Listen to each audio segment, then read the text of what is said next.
கல்லழகர், காற்றழகர் என்றெல்லாம் கேள்விப்பட்டிருப்போம்.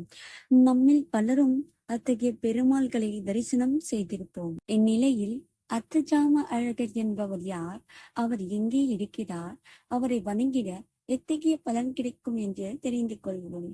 உலக விஞ்ஞானிகள் அனைவராலும் ஏற்றுக்கொள்ளப்பட்டு உலகின் மையமாக கருதப்படுகிற சிதம்பரம் நடராஜர் கோயிலில்தான் அர்த்தஜாம அழகர் வீற்றிருக்கின்றார்.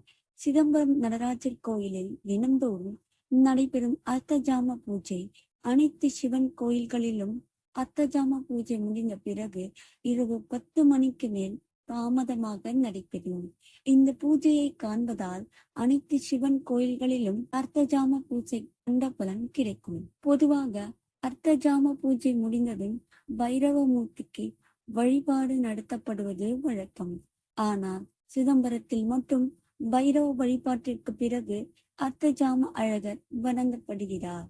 பல்லாயிரம் கோடி ஆண்டுகளுக்கு முன்பாக பொதுமக்கள் பலரிடம் சாபம் வாங்கிய அந்தணன் ஒருவன் மறுபிறவியில் வள்ளியாக பிறந்து சிதம்பரம் நடராஜர் கோயிலில் சபையின் கொடுங்கைகளில் வசித்த போது பூர்வ புண்ணிய வாசத்தால் சிவபக்தி உண்டானது.